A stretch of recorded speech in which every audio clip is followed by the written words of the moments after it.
Hey, welcome back to the 5-Minute Strategist. In the entrepreneurial world, we can get sucked into that toxic positivity vibe really easily. And that in turn makes it easy for us to pretend that if we don't see some of the possible less than exciting outcomes, they just won't happen. When we start our business, we are told burn all the bridges and leap and the net will appear. And as noobs, that teaches us that if you have any kind of plan B, any kind of backup plan, you're just not committed enough. And that might be what you need as a noob. That debate is for a different day.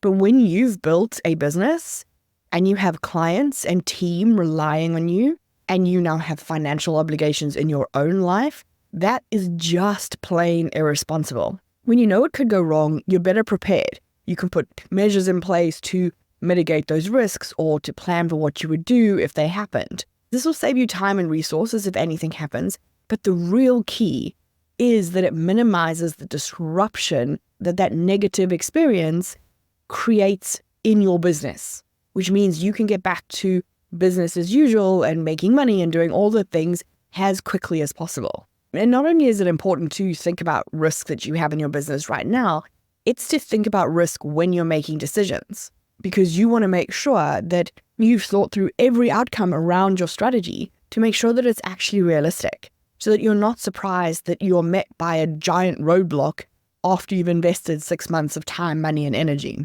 And think about it. If my business was that I could give you a crystal ball, I could predict exactly what was going to happen in your business. How much money would you pay me for that?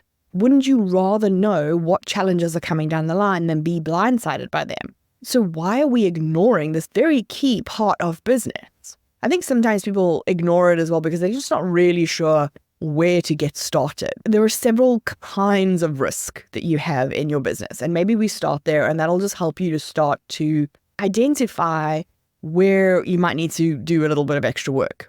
So we have strategic risks. These are the things that are going to affect your long-term vision. They're going to stop you or slow you down in getting to that vision.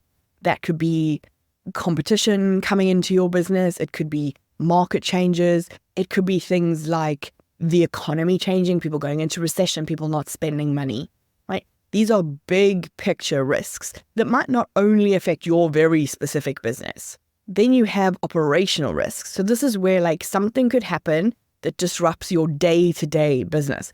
These are where we see a lot of the risks in our small businesses. This could mean that someone on your team is unavailable, you're unavailable, your tech goes down. It could be somebody that you're working with who is supposed to deliver something doesn't deliver something, and therefore you can't deliver something. This is an area where we need to think about in our small businesses. Then we have financial risks, which I think people think about in terms of what if I get a refund request? But your financial risk is, what if someone doesn't pay me? What if I get sued? What if someone says I didn't deliver something? What is that doing to my cash flow? If you operate not in your own currency, how are you exposed to the exchange rates moving? So for me, I'm UK based, but all of my pricing is in dollars because most of my clients are American. So I have exchange rate risk. That's a financial risk in my business. And then we have compliance risk. And this is where it's like laws, regulations, taxes. This is where you don't want to mess around. And this is probably somewhere that people are more aware of the risk, whether they're taking action or not. Once you've figured out where your risks lie, then you can start to think about how likely is it this is going to happen? How much of an impact is it going to have on my business if it happens? And then you can start to see which risks need you to do something right now, drop everything and do it right now, and which you can monitor over time and you can put into your project plan to get to it. I think people get overwhelmed when they think about the risk in their business, but it's important to understand that not all risks are the same. Because you see all of these risks, but you also have limited time and money and energy resources to dedicate to fighting those risks. So everything in your business, you need to prioritize. You have a million ideas that you could implement and you pick the priorities. It's the same way. You have a million risks that could happen to your business. You pick the biggest threats to your business first and you deal with them. And then you move on to the next one. Ultimately, we all know that having a small business is a risky choice for us. But we've weighed up the fact that we have that risk versus what having a small business gives us. But now, if you want your business to keep growing, to keep hitting those new levels, you can't just focus on these are all the great things happening in business. We need to face that there is risk built into our business.